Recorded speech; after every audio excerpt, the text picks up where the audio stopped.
함께 영상으로 함께 예배하는 여러분들 다시 한번 더 환영하고 축복하며 환영합니다. 그리고 이제는 나와 있는 우리 송원철 부장님, 유희준 선사님 영상 촬영을 위해서 도와주셔서 너무 감사합니다.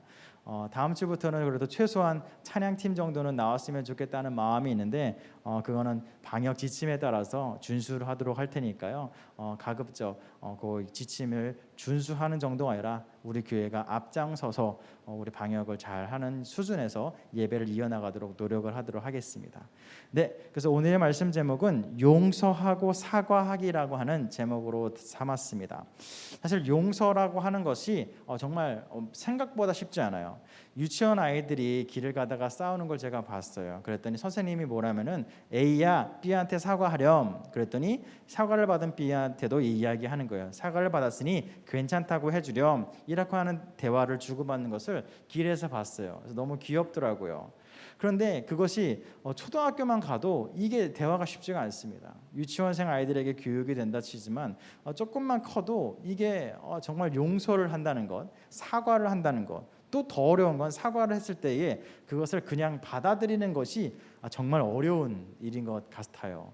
그래서 한국 사회들은 특히 뭐 일본도 그렇겠지만 남에게 관심을 안 갖는 것이 조금 어찌 보면 자연스러워지는 것 같아요. 그래서 어떤 말이 있냐면은 요즘도 쓰는 말인지는 모르겠지만 남이사라는 말을 저는 어렸을 때 많이 썼어요. 한마디로 남의 사정 너 뭔 상관이야 뭐 이런 뉘앙스로 쓰는 거죠. 남이사 뭐 이렇게 하는 이야기가 있어요.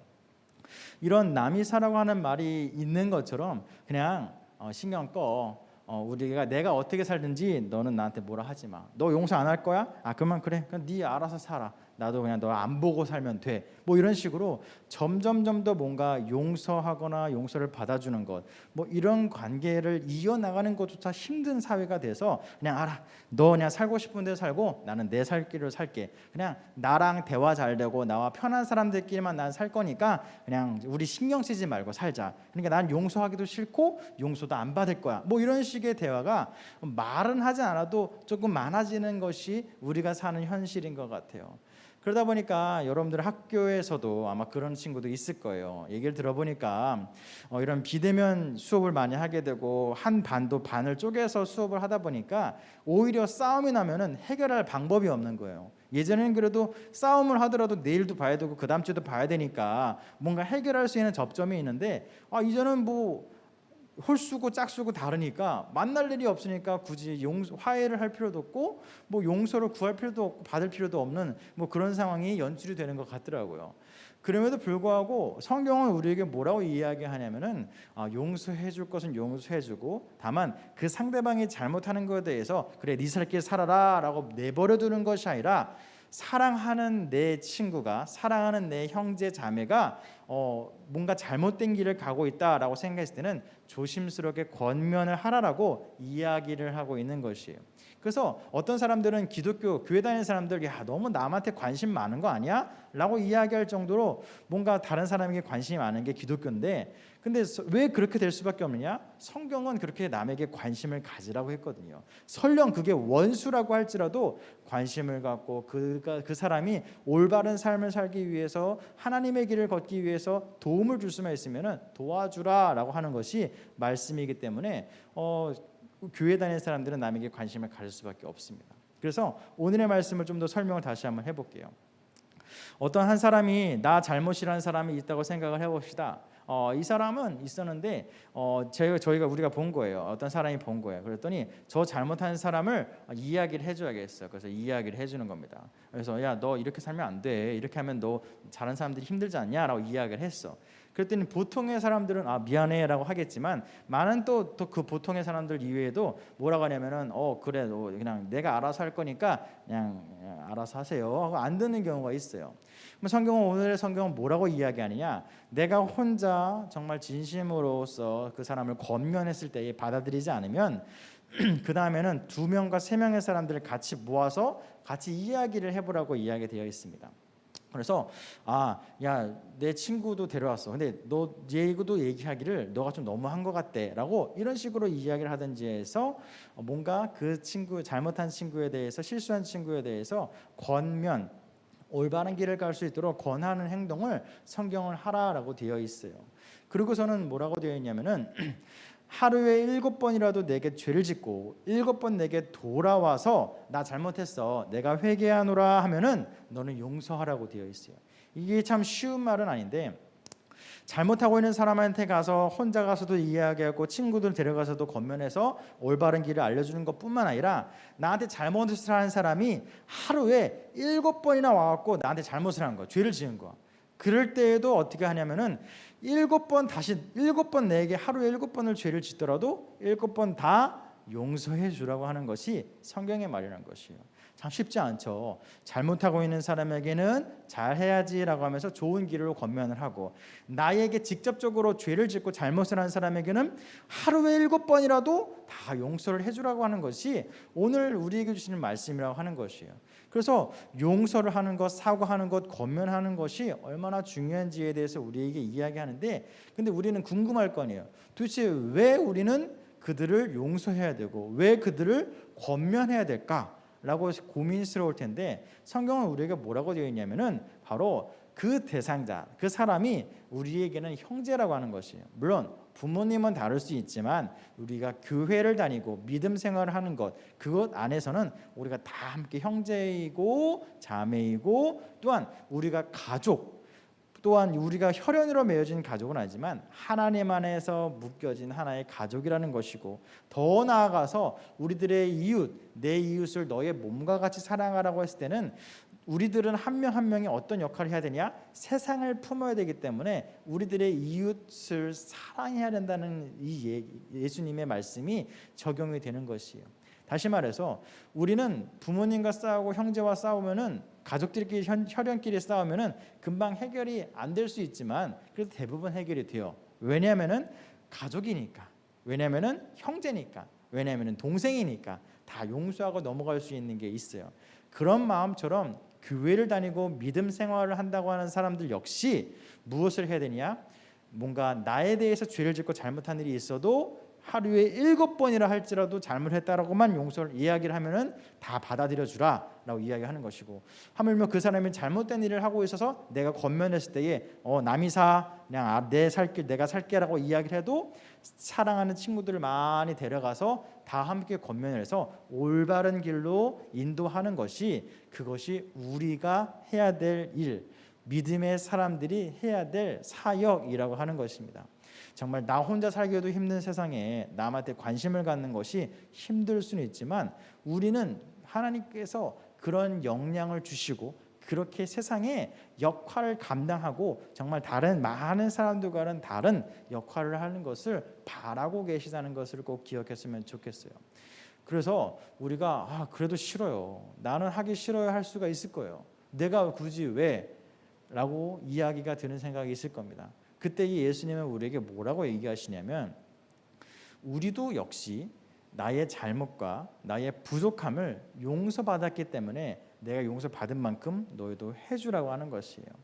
예수님은 우리가 정말 오늘도 죄짓고 내일도 죄지을 수밖에 없는 연약한 삶 속에서 우리에게 더 이상 나는 역시 정말 안 될 사람이야, 나는 무능력해, 나는 뭐 아무것도 할 수가 없어, 나는 이런 부정적인 우리들을 예수님이 우리에게 뭐라고 말씀하시냐면, 아니야, 너의 잘못된 것, 부정적인 것, 죄 지은 것은 내가 다 해결할게. 너는 너의 삶을 살아가. 세상 가운데 빛과 소금처럼 당당하게 너의 역할을 하고 살아가. 대신에 너의 모든 잘못된 것은 나 예수 그리스도가 다 짊어질게 라고 우리에게 먼저 사랑을 해주셔서 2000년 전 십자가에서 돌아가시고 다시 부활하셨다는 것을 성경은 우리에게 계속 이야기하고 있어요. 그렇기 때문에 우리는 내가 왜 그들에게 굳이 사랑을 해야 되고 관심을 가져야 돼? 우리가 그 사랑과 관심을 예수님께 받았기 때문에. 우리 파워틴즈 청소년 여러분들도 때로는 귀찮을 수 있어. 무엇이? 가끔 일주일에 한두 번 선생님으로부터 카톡이 오고 교학교 선생님으로부터 카톡이 오고 전사님으로부터 뭔가 전화가 왔을 때에 고민스러울 수 있어. 이거 전화 받아야 돼 말아야 돼, 카톡 답장해야 돼 말아야 돼, 읽고 씹어야지, 뭐 이런 분들도 많을 거예요. 근데 선생님과 전사님이 왜 여러분들에게 연락을 하느냐? 마찬가지예요.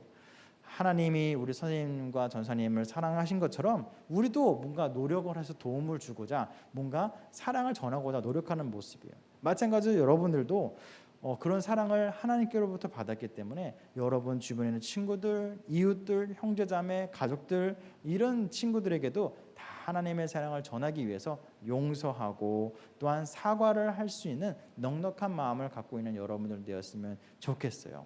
이제 말씀을 정리합니다. 이번 주의 말씀은 예수님께서는 뭔가 잘못된 일을 하는 사람에게는 사랑하는 마음으로 권면하라라고 이야기하고, 또한 나에게 직접적으로 잘못한 일을 하는 사람이라도 7번이라도 용서만 구하면 다 받아주라라고 하는 것이 오늘의 말씀이었어요. 그래서 오늘의 말씀을 기억하고 실천하는 내용이 아래에 있습니다. 뭔가 이번 한 주를 살아가면서 누군가 나에게 실수한 적이 있나요? 아니면 내가 다른 누군가, 친구나 부모님을 포함해서 내가 누군가에게 잘못을 하거나 실수한 적이 있으신가요? 그렇다면 잘못한 것이 있다면 그 사람에게 미안함을 표현하고, 또한 나에게 잘못한 사람이 있다면 한번 용서를 해보는 넉넉한 마음을 가지면 어때 볼까요? 지금은 비대면 사회라서 만나서 이야기를 할 수가 없으니까 더 관계 회복이 어려울 수 있어요. 그럴 때는 카톡이라든지 전화라든지 여러 가지 도구가 있으니까 얼굴 보고 못할 용서 한번 카톡을 갖고 전화를 갖고 해보는 것이고, 또 뭔가 사과를 할 일도 핑계 좋잖아요. 비대면 사회니까 핸드폰이나 여러 가지 물건을 통해서 한번 그 사람에게 용서와 사과를 한번 해보는 것이 이번 한 주 동안 우리들의 믿음의 사람들에게 주어진 숙제를 한번 해보면 어떨까 생각을 해봅니다. 그것이 쉬운 일은 결코 아닙니다. 그렇기 때문에 예수님은 우리들의 모든 죄를 해결해서라도 너희들이 한번 그렇게 살았으면 좋겠어. 너의 그 무거운 짐은 다 예수 그리스도 다 내가 질 테니까 너희들은 한번 세상을 정말 남들과는 다르게 특별한 존재로 살아보라라고 오늘도 우리에게 말씀하시고 있다는 것을 기억해 주시기 바라요. 이렇게 아침 일찍을 깨워서 영상을 보고, 또한 조금 늦게 일어나서도 이 영상은 살아있어요. 그래서 영상을 다시 돌려봐서 말씀을 들을 때에 이번 한 주 가운데서도 계속 비대면 예배는 비대면 세상을 살아가는 우리들이지만 그 속에서도 더 끈끈한 관심과 사랑과 또한 용서를 통해서 정말 남들과는 다른 믿음의 삶을 사는 저와 여러분들이 되었으면 좋겠습니다. 이번 한 주도 승리하시고 언제나 행복한 하루, 또한 건강한 일주일 되시기를 간절히 소망드립니다. 기도하겠습니다. 사랑과 은혜가 많으신 하나님 감사합니다. 내 이웃을 내 몸과 같이 사랑하고 내 원수를 위하여 기도하라라고 이야기하신 예수님의 말씀은 정말로 쉽진 않은 말씀입니다. 나 혼자도 살기 힘든 세상, 정말 나와 마음이 맞고 뜻이 맞는 사람들끼리도 뭔가 다툼이 생기고 문제가 생기는데, 나를 미워하거나 싫어하는 사람들, 나와 맞지 않은 사람들에게도 관심을 가져서 권면을 해야 되고, 또한 그 권면을 받아들이지 않으면은 수고를 해서라도 친구들을 데려가서라도 그 사람을 올바른 길로 가기 위해서 기도하고 중보해야 된다는 것은 하나님께서 우리에게 주신 너무나도 큰 숙제와도 같다고 느껴집니다. 그러나 예수님은 우리에게 오늘 말씀을 통해서 이야기하십니다. 예수님이 우리가 갖고 있는 가장 무거운 죄라고 하는 짐을 해결해 주셨기 때문에 우리는 그 무거움을 잠시 내려놓고 우리가 세상 가운데에 할 수 있는 그런 내 친구를 사랑하고 내 이웃을 위해서 권면하고 용서할 수 있는 그런 모습을 연습하며 살아갈 수 있도록 이번 한 주를 우리에게 허락해 주셨습니다. 이번 한 주도 비대면 세상을 살아가는 우리들에게 많은 이들에게 관심을 가질 수 있는 넉넉함을 주셨고, 나 혼자만 살아가고 나 혼자만을 위하는 것보다는 다른 나의 도움이 필요하거나 조금 부족한 이들을 함께 도울 수 있는 그런 넉넉하고 부유한 이번 한 주가 될 수 있도록 도와주시옵소서. 세상에 정말 코로나19로 아직까지도 힘듦을 겪고 조마조마하는 마음으로 세상은 살아가고 있습니다. 그때에 담대한 마음을 주셨고 우리의 파워틴즈와 우리 선생님들의 가정마다 건강과 행복을 허락해 주셔서 정말 이럴 때일수록 더 기쁨이 넘쳐날 수 있는 가정, 기쁨이 넘쳐날 수 있는 우리들이 될 수 있도록 지키고 인도하여 주시옵소서. 언제나 우리의 기도를 들어주시고 우리의 삶을 주목하시는 살아계신 예수님의 이름으로 기도드렸습니다. 아멘. 감사합니다.